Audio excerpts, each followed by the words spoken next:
അമ്മേ ശരണം, ദേവി ശരണം. സപ്താഹവേദി അലങ്കരിക്കുന്ന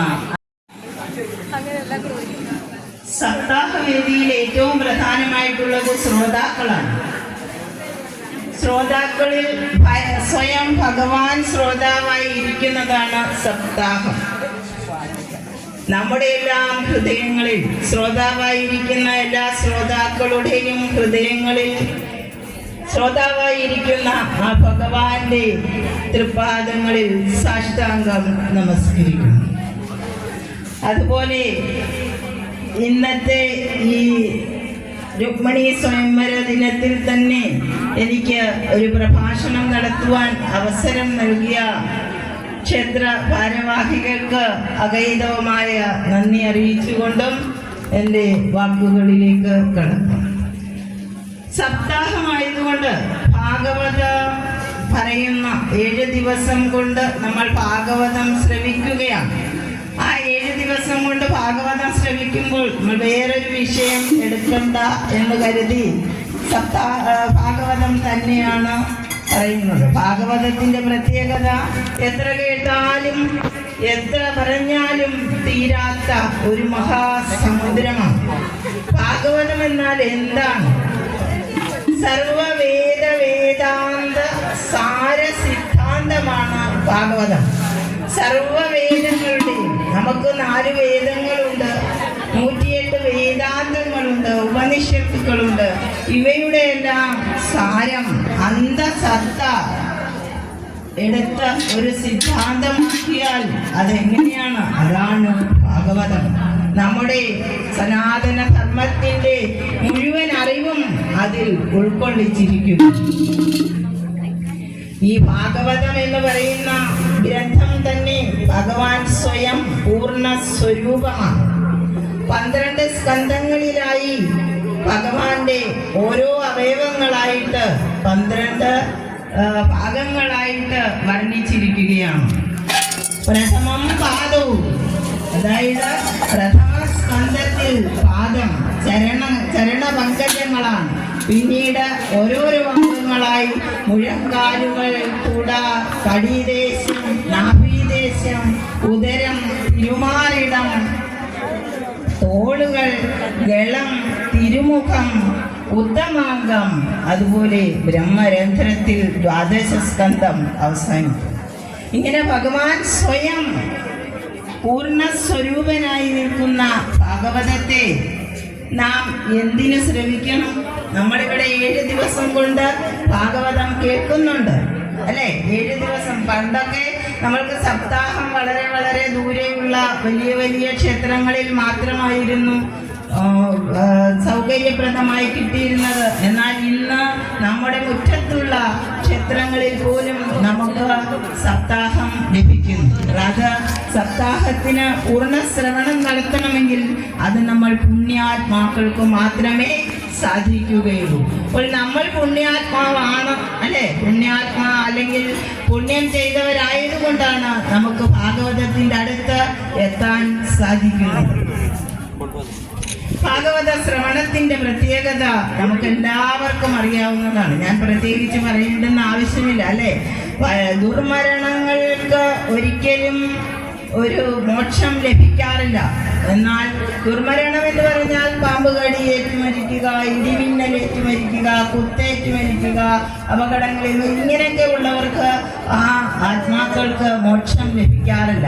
എന്നാൽ അതിഘോര വിഷവാഹിയായ തക്ഷക ദംശനമേറ്റ പരീക്ഷിത് മഹാരാജാവിന് പരമപുരുഷാർത്ഥമായ മോക്ഷം ലഭിച്ചു. പരമപുരുഷാർത്ഥമായ മോക്ഷം ഇത്രയും കൊടും വിഷത്തിലും നമുക്ക് കിട്ടി. നമ്മൾ ചെല്ലാറല്ലേ, തീരാത സംസ്കൃതി വിഷം തീരുമെന്നറിയ മാലോകരേ ജപത നാരായണായ. നാമസങ്കീർത്തനം കൊണ്ട് നമുക്ക് ഇത്രമാത്രം എന്തിൽ നിന്നും മോചനം ലഭിക്കും. അസാരേ സംസാരേ വിഷയ വിഷ കലുഷിത ക്ഷണാർത്ഥം ക്ഷേമാർത്ഥം ക്ഷണാർത്ഥം ക്ഷേമാർത്ഥം പിബ പിബത ശുകഗാഥ തുലസുതാം. പിബത, പിബത പറഞ്ഞാൽ കുടിക്കുക. ആരെ കുടിക്കണം? എന്ത് കുടിക്കണം നമ്മൾ? പിബത ശുകഗാഥ, ശുക ബ്രഹ്മർഷിയാൽ പാടപ്പെട്ട ആ ഭാഗവതം നമ്മൾ കുടിക്കണം. അത്രമാത്രം നമ്മൾ അതിൽ ലയിച്ച് പാടണം. എന്തിനു വേണ്ടി? അസാരി സംസാരി, ഈ സംസാര ദുഃഖത്തിൽ, സംസാരത്തിൽ നമ്മൾ എങ്ങനെയാണ് വിഷ സംഘകുലാധിയ, വിഷയങ്ങളിൽ, വിഷയം പറഞ്ഞാൽ ഇന്ദ്രിയങ്ങൾ, ഇന്ദ്രിയങ്ങളുടെ ഓരോ ചേഷ്ടകളിൽ നമ്മൾ മുഴുകി കാണുന്നതിൻ്റെയും കേൾക്കുന്നതിൻ്റെയും രുചിക്കുന്നതിൻ്റെയും ഒക്കെ പുറകെ നാം സഞ്ചരിക്കുന്നു. എന്തെങ്കിലും കാണാൻ ഇഷ്ടമുണ്ടെങ്കിൽ നമ്മൾ അതിൻ്റെ പുറകിന് മോഹിതരായി പോകും. കേൾക്കാൻ ഇഷ്ടമുണ്ടെങ്കിൽ അതിൻ്റെ പുറകിന് പോകും. ഇങ്ങനെ ഓരോ വിഷയങ്ങളിൽ മുഴുകി വിഷ സംഘമായി ജീവിക്കുന്ന നമുക്ക് ക്ഷണാർത്ഥം ക്ഷേമാർത്ഥം, നമ്മുടെ ക്ഷേമാർത്ഥം, നമ്മുടെ ആത്മാവിൻ്റെ ക്ഷേമത്തിനായി നമ്മൾ എന്ത് ചെയ്യണം? പിബത ഭാഗവതം. അത് തുലസുതാം, അമൃതിന് തുല്യമായതാണ്. അമൃതിന് തുല്യമായ ആ ഭാഗവതത്തെ നമ്മൾ മനസ്സിലാക്കണം, നമ്മൾ ശ്രവിക്കണം. അതിനെവിടെ ഒരു സാഹചര്യം ഉണ്ടായാലും നമ്മൾ പോകണം. എല്ലാ രീതിയിലും, ഏത് രീതിയിലും നമ്മൾക്ക് കേൾക്കാം. ഇപ്പോൾ ഈ ക്ഷേത്രത്തിലാണെങ്കിൽ എല്ലാവിധ സൗകര്യവും ചെയ്തു തന്നിട്ടുണ്ട്. നമ്മുടെ വീട്ടിലിരുന്നും നമ്മൾക്ക് പ്രഭാഷണം കേൾക്കാം, പാരായണം കേൾക്കാം, എല്ലാം നമ്മൾക്ക് ചെയ്യാൻ സാധിക്കുന്നുണ്ട്, അല്ലേ?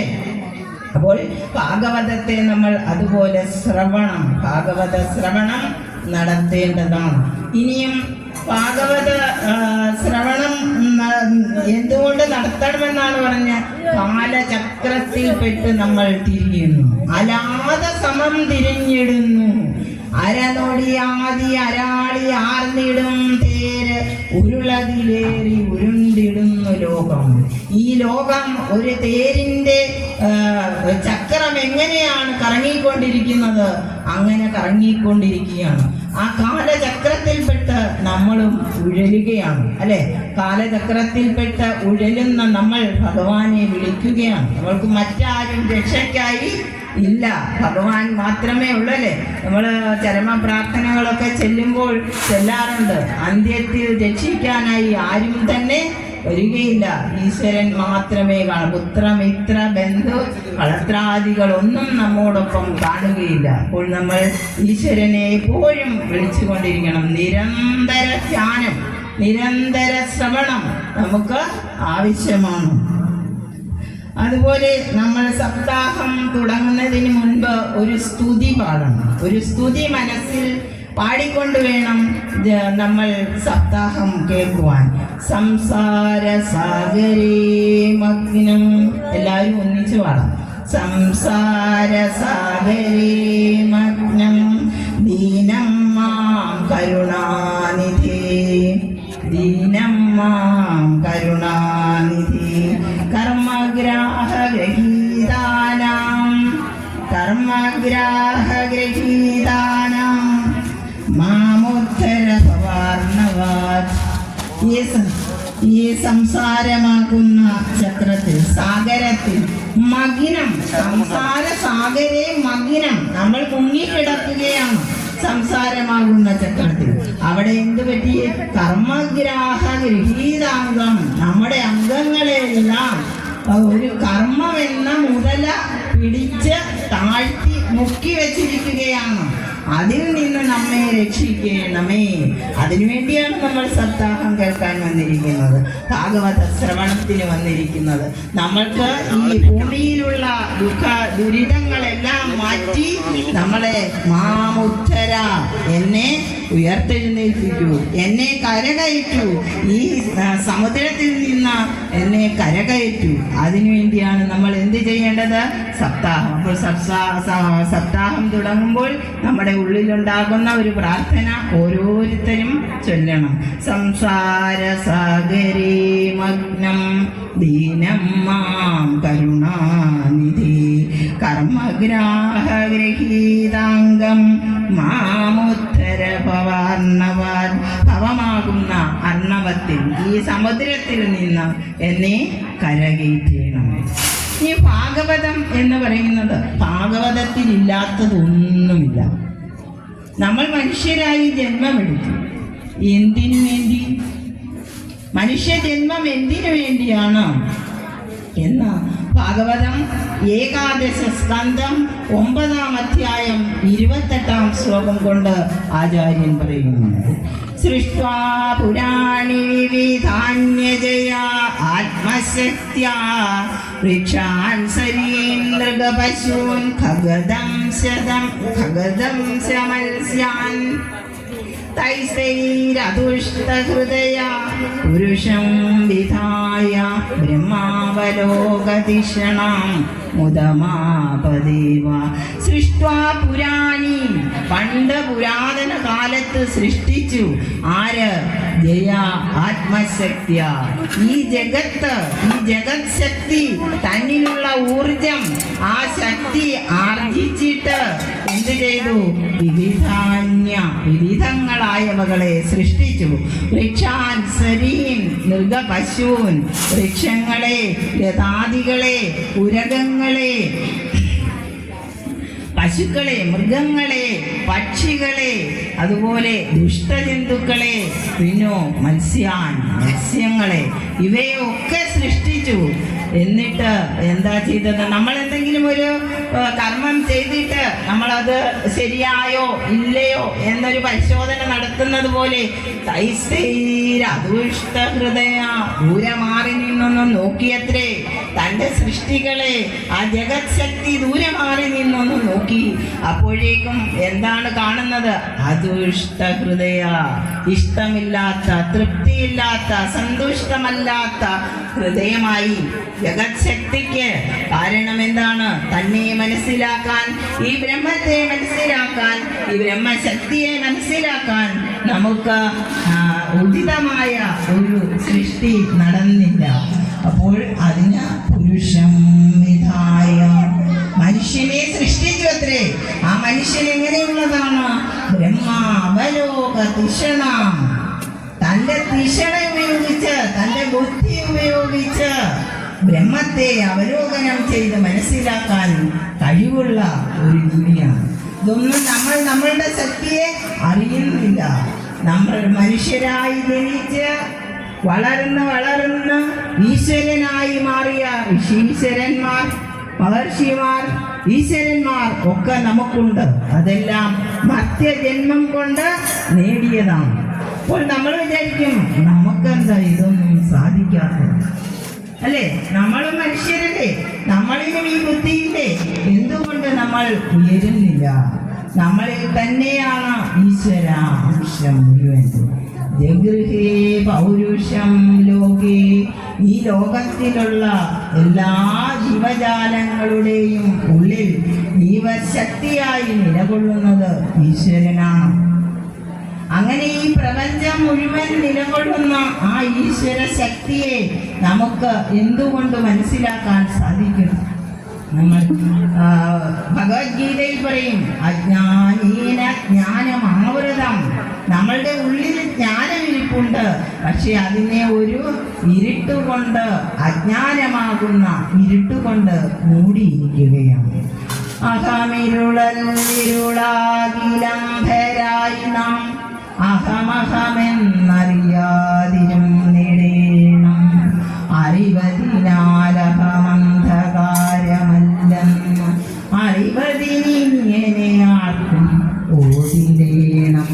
അഹം ഇരുളല്ല, ഞാനെന്ന് പറയുന്നത് ഇരുട്ടല്ല. പിന്നോ ഞാൻ ഇരുട്ടായിരുന്നെങ്കിൽ, ഞാൻ അജ്ഞതയായിരുന്നുവെങ്കിൽ ഞാൻ ഉണ്ടെന്ന് ഞാൻ അറിയുന്നില്ലായിരുന്നു. നമ്മൾക്ക് എല്ലാവർക്കും അറിയാം ഞാൻ ഉണ്ടെന്ന് എനിക്കറിയാം, അല്ലേ? ശ്രീനാരായണ ഗുരുദേവൻ ആത്മോപദേശത്തിൽ പറഞ്ഞിരിക്കുന്നത് പോലെ, ഇരുളിലിരിപ്പവനാരും ചൊൽക നീയെന്ന് ഒരുവൻ ഉരപ്പത് കേട്ട് താനുമേവം അറിവതിനായി അവനോട് നീയുമാരെന്ന് അരുളുമിതിൻ പ്രതിവാക്യം ഏകമാണ്. അപ്പോൾ ഇരുട്ടത്ത് ഒരാൾ ഇരിക്കുകയാണ്. ആ ആളിനോട് ചെന്നിട്ട് ചോദിക്കുക, ആരായിരിക്കുന്നേ? നമുക്ക് കാണുന്നില്ലല്ലോ ശരിക്കും ഇരുട്ടത്തിരിക്കുന്ന ആളിനെ. അപ്പോൾ ഇരുട്ടിലിരിക്കുന്നത് ആര് എന്ന് ചോദിച്ചാൽ ആ ഇരുട്ടത്തിരിക്കുന്ന ആൾ എന്ത് പറയും? ഞാനാ, അല്ലേ? പെട്ടെന്ന് നമ്മൾ പറയുന്ന ഒരു ഉത്തരമാണ് ഞാനാ. അല്ലാതെ ഞാൻ എൻ്റെ പേര് ജന്മസ്ഥലമൊക്കെ പറഞ്ഞാണോ പറയുന്നേ? അല്ല, നമ്മൾ നേരിട്ട് പറയും ഞാനാ. ആ ഇരുട്ടിലിരിക്കുന്ന ആള് പിന്നെ ഈ വെട്ടത്തിൽ നിൽക്കുന്ന ആളിനോട് ചോദിക്കും ആരാ, നിങ്ങളാരാ? അതിന് ഉത്തരം എന്താണ്? ഞാൻ. അപ്പോൾ ഞാൻ എന്ന് പറയുന്നത് ഏകമാണ്. ഇതിനാർക്കും ഏത് ജാതി മത വ്യത്യാസങ്ങളൊന്നുമില്ല, പ്രായഭേദമില്ല. ഏത് ചോദിച്ചാലും അവനവനെ കുറിച്ച് ചോദിച്ചാൽ എന്താ പറയുന്നത്? ഞാൻ, അല്ലേ? അപ്പോൾ ഞാൻ ഉണ്ട് എന്ന് എനിക്കറിയാം. അപ്പോൾ ഞാൻ ഉണ്ട് എന്ന് എനിക്കറിയാമെങ്കിൽ ഞാൻ ഇരുട്ടല്ല, ഞാൻ പ്രകാശമാണ്, അല്ലേ? ഈശ്വര അംശമാണ് ഞാൻ.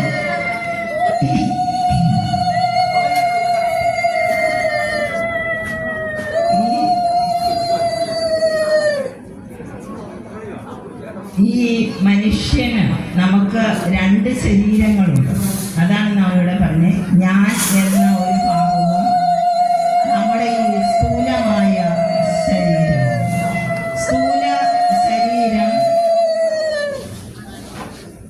സ്ഥൂല ശരീരം നമ്മൾക്ക് ഏവർക്കും അറിയാം. നമ്മൾക്ക് കണ്ണാടിയിൽ നോക്കിയാൽ കാണാം.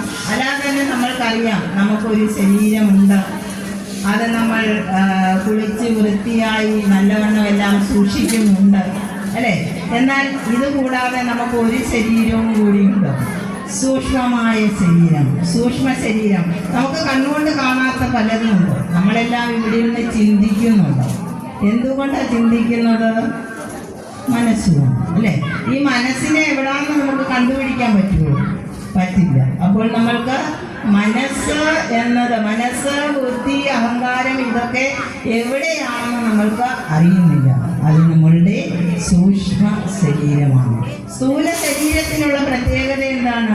ഉടയും ഇരിക്കും ഉദിക്കും ഒന്നു മാറി തുടരും ഇടിഞ്ഞുടലിൽ സ്വഭാവമാകും. നമ്മൾ ഉദിക്കും, പിന്നെ വളരും, പിന്നെ വാർദ്ധക്യത്തിലെത്തും, പിന്നെ നമ്മൾ ഉടഞ്ഞു പോകും, അല്ലേ? ഉടയും ഇരിക്കും ഉദിക്കും ഒന്നു മാറി തുടരും. ഈ ശരീരം വിട്ടുപോയാൽ നമ്മൾ വേറൊരു ശരീരത്തിലേക്ക് പോവുകയാണ്. നമ്മളെല്ലാത്തിൽ എത്രയോ ശരീരമേറി വന്ന ജീവനാണു ഞാൻ, എത്രയച്ഛനമ്മമാരെ വെച്ചു മാറിയാത്രയിൽ. അപ്പോൾ ഇതിനോട് വളരെ രസകരമായിട്ട് നമ്മൾക്കിത് തോന്നുന്നെങ്കിൽ നമ്മൾ ഇതെല്ലാം കഴിഞ്ഞു വന്ന ഏറ്റവും നല്ല മനുഷ്യജന്മം നമുക്ക് ലഭിച്ചിരിക്കുകയാണ്. ആ മനുഷ്യജന്മം നമ്മളുടെ ഉന്നതിക്കായി, നമ്മുടെ സൂക്ഷ്മ ശരീരത്തിൻ്റെ ഉന്നതിക്കായി, നമ്മുടെ വികാസത്തിനായി നമ്മൾ ഉപയോഗിക്കണം. എത്ര ധനമുണ്ടെന്ന് പറഞ്ഞാലും അത് വീണ്ടും ധനമോഹമാണ്. ഈ അടുത്ത സമയത്ത്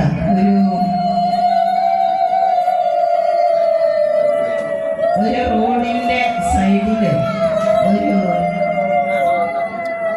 ഒരു ഭിക്ഷക്കാരൻ ഒരു പെട്ടിയുമായിട്ടിരിക്കുകയാണ്. ആ പെട്ടിപ്പുറത്താണ് അയാൾ ഉറങ്ങുന്നതും ഇരിക്കുന്നതും എല്ലാം. കുറച്ച് നാളുകൾക്ക് ശേഷം അയാൾ എന്നും അവിടെ നിന്ന് ഭിക്ഷ വാങ്ങിക്കൊണ്ട് തന്നെ ഇരിക്കുകയാണ്. അങ്ങനെ ഇരുന്നപ്പോൾ ആ ഭിക്ഷക്കാരൻ ഒരു ദിവസം മരിച്ചു. പോലീസുകാർ വന്ന ആ മൃതദേഹം എടുത്തിട്ട് ആ പെട്ടി തുറന്നു നോക്കിയപ്പോൾ ആ പെട്ടി നിറയെ പണമാണ്. ഇത്രയും പണം കിട്ടിയിട്ടും അവൻ ഭിക്ഷ നേടുകയാണ്. അപ്പോൾ ഈ ഇരിക്കുന്ന പണം അവൻ ഉപയോഗിക്കുന്നില്ല. അതിൻ്റെ ആ മോഹത്തിന് പിന്നാലെ വിടുകയാണ്. നമ്മുടെ ഈ ഉള്ളിലുള്ള ഈ മോഹങ്ങളെയൊക്കെ അടക്കാൻ വളരെ ബുദ്ധിമുട്ടാണ്. വളരെ തീവ്ര യത്നം. വലിയ വലിയ മഹർഷിമാർക്ക് പോലും തീവ്ര യത്നങ്ങൾ വേണ്ടി വരുന്നു. അത് ഭാഗവതത്തിൽ ഗരുഡന് ശാപം കിട്ടുന്ന ഒരു കഥയുണ്ട്. സൗഭരി മഹർഷി എന്ന മഹർഷി, ആ മഹർഷിക്ക് തപസ് ചെയ്യണം. തപസ് ചെയ്യുന്ന സമയത്ത് നമുക്കറിയാം, നമ്മൾ കുറേ തപസ് മുടക്കലൊക്കെ കേട്ടിട്ടുള്ള ആൾക്കാരാണ്, അല്ലേ? ഉർവശി, മേനകരം, ഗൗരിലോത്തമന്മാരൊക്കെ വന്ന് ഓരോരുത്തരുടെ തപസ് മുടക്കും.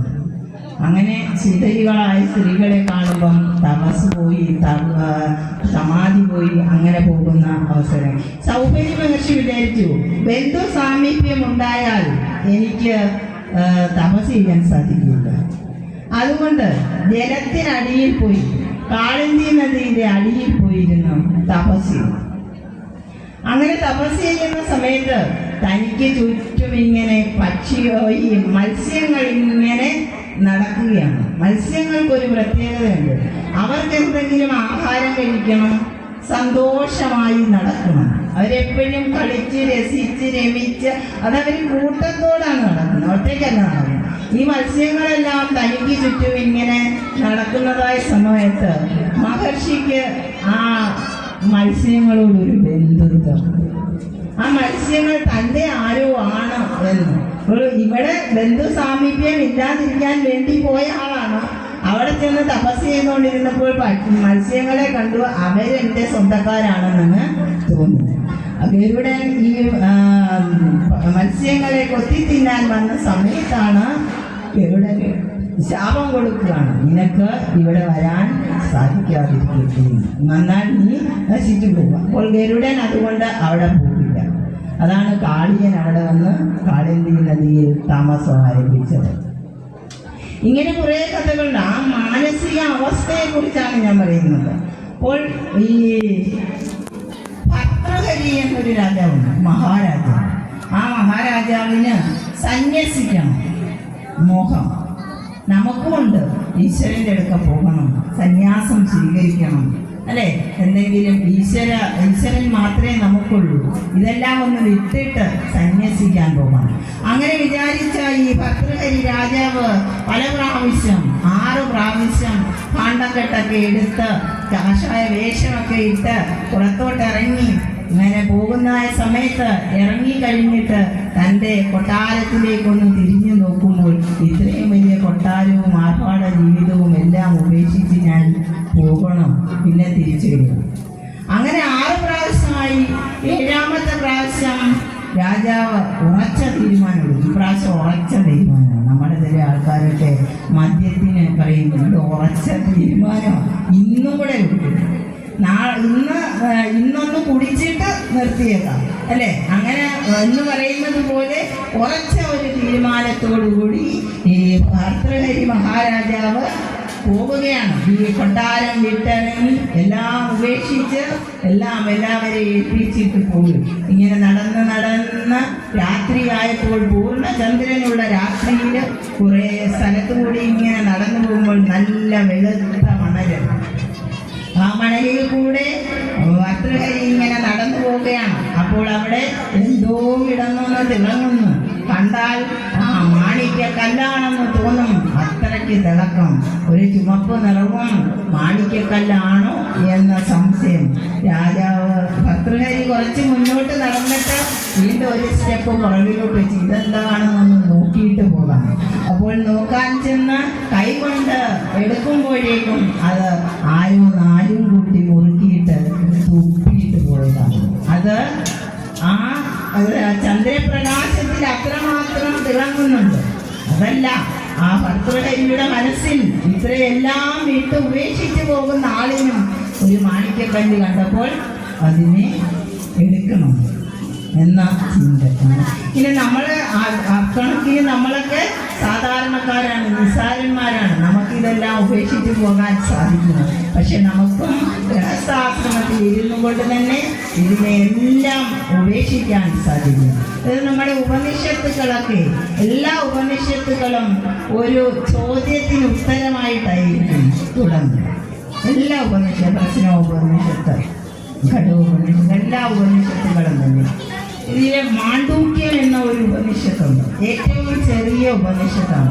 വെറും 12 മന്ത്രങ്ങളേ ഉള്ളൂ. എന്നാൽ നമുക്കതിനെ ഒരു ആറ്റം ബോംബ് എന്ന് പറയാം. എല്ലാം അതിൽ അടങ്ങിയിട്ടുണ്ട്. അപ്പോൾ ഈ മാണ്ഡൂക്യ ഉപനിഷത്ത് മുന്നേ ഒരു ചോദ്യമുണ്ടാകുന്നു. അത് ജനക മഹാരാജാവിൻ്റെ ചോദ്യമാണ്. ജനക മഹാരാജാവ് സർവാഭരണ വിഭൂഷിതനായി തൻ്റെ കൊട്ടാര സദസ്സിൽ ഇരിക്കുന്നതായ സമയത്ത് ഒരു ഭടൻ ഓടി വരുന്നു. ഓടി വന്നിട്ട് പറയുന്നു, രാജ്യം ആക്രമിക്കപ്പെട്ടിരിക്കുന്നു എന്ന് പറഞ്ഞപ്പോൾ ഓരോ പടത്തലവന്മാർ, ഓരോ സേനാനായകന്മാർ ഇങ്ങനെ പോയി യുദ്ധം ചെയ്യുകയാണ്. എല്ലാവരും യുദ്ധത്തിൽ തോറ്റു. ചിലർ ഓടിപ്പോയവരുണ്ട്, ചിലർ കൊല്ലപ്പെട്ടവരുണ്ട്. സൈന്യമൊന്നും തിരികെ വരുന്നില്ല. മഹാരാജാവ് തൻ്റെ സൈന്യവുമായി രാജാവ് സ്വയം യുദ്ധം ചെയ്യാൻ പോകുന്നു. അങ്ങനെ യുദ്ധം ചെയ്ത് രാജാവും പരാജിതനായ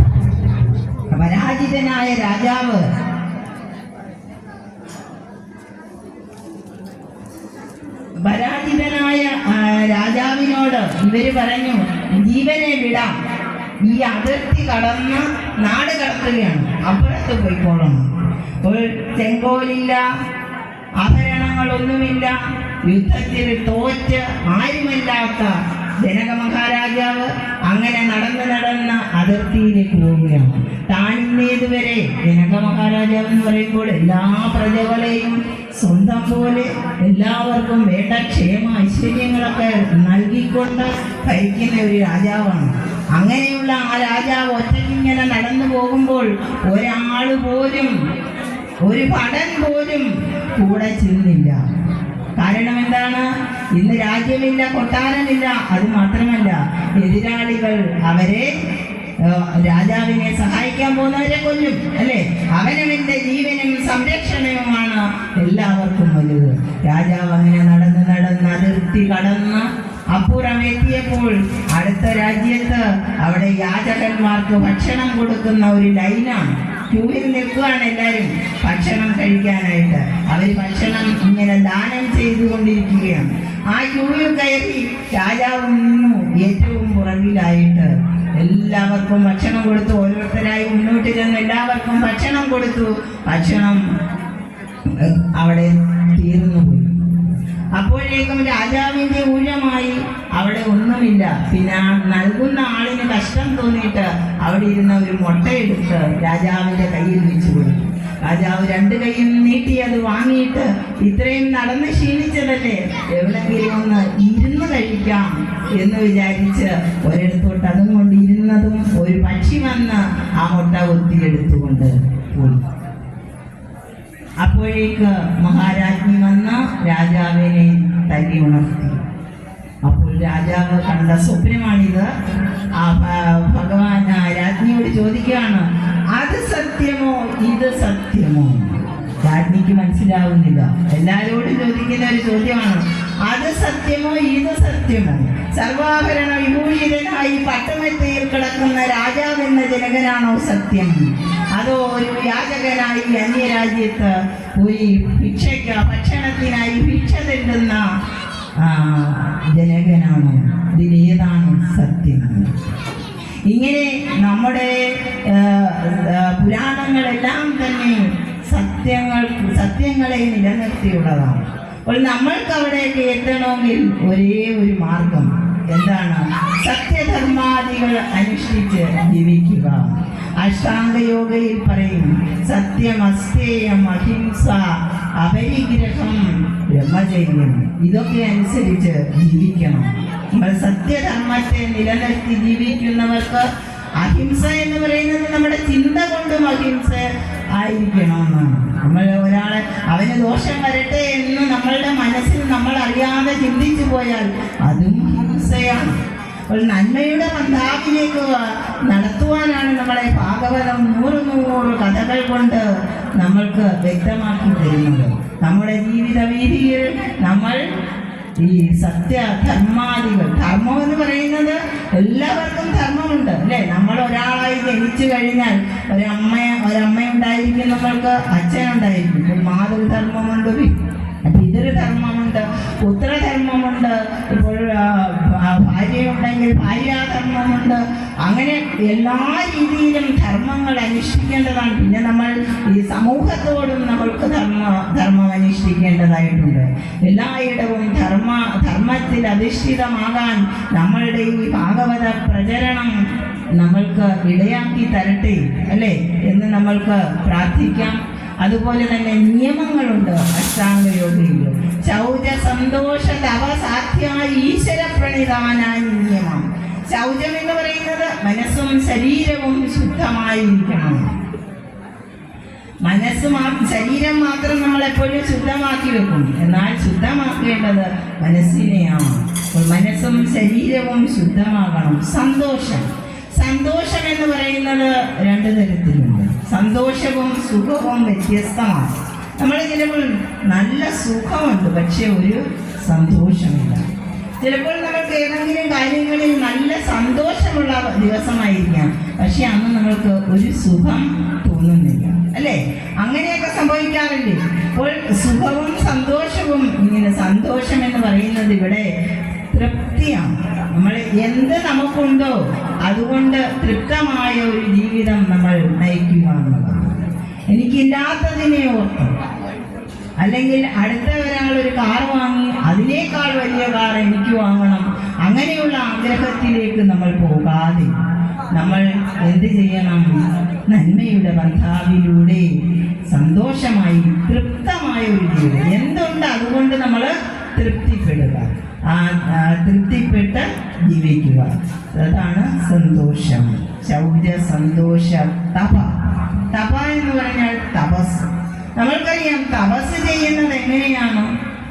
ഏതെങ്കിലും ഒരു ലക്ഷ്യത്തിന് വേണ്ടി. നമ്മൾക്കറിയാം തപസ് ചെയ്യാൻ പോയിട്ടുള്ള ധ്രുവൻ തപസ് ചെയ്യാൻ പോയി, ഓരോരുത്തർ എത്രയോ പേര് പാർവതി തപസ് ചെയ്യാൻ പോയി, എല്ലാവരും തപസ് ചെയ്യാൻ പോയിട്ടുണ്ടെന്ന് നാം കേട്ടിട്ടുണ്ട്. പക്ഷെ ഈ തപസ് ചെയ്യുമ്പോൾ എന്താണ് സംഭവിക്കുന്നത്? നമ്മൾക്ക് ഒരേ ഒരു ലക്ഷ്യമില്ല.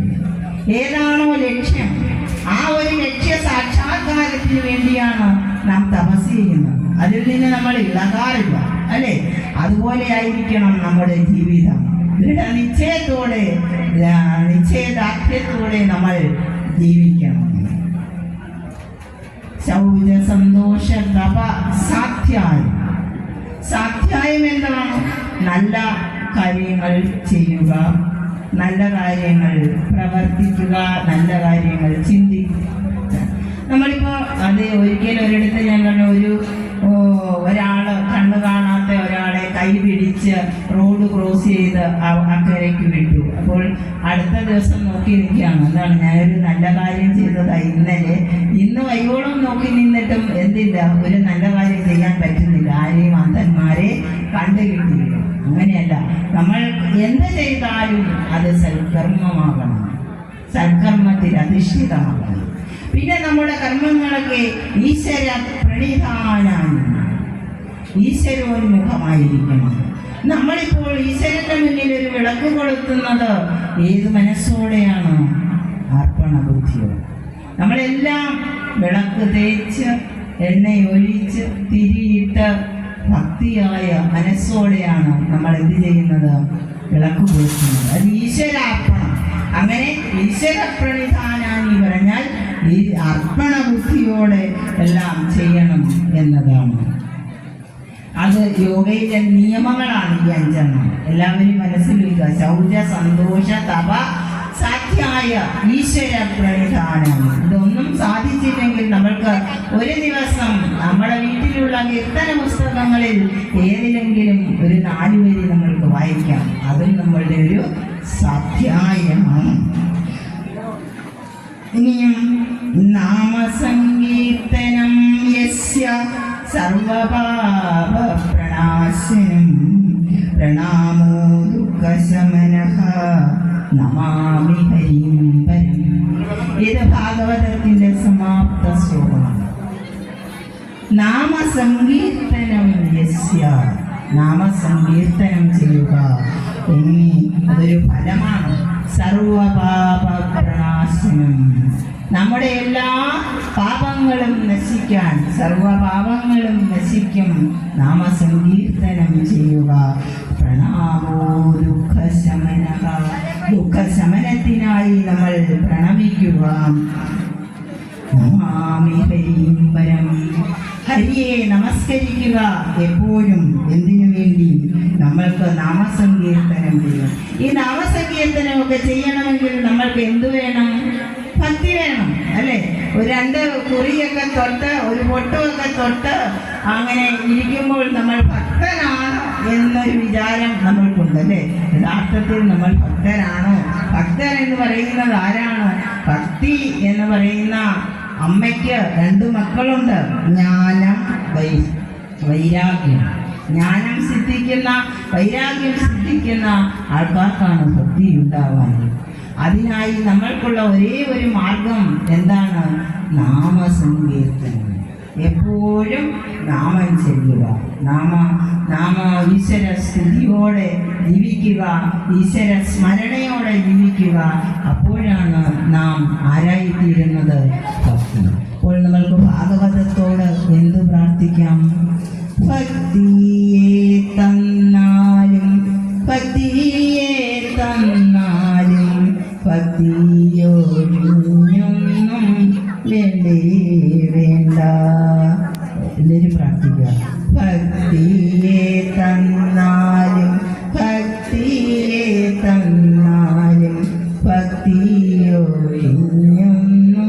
വേണ്ടേ വേണ്ട.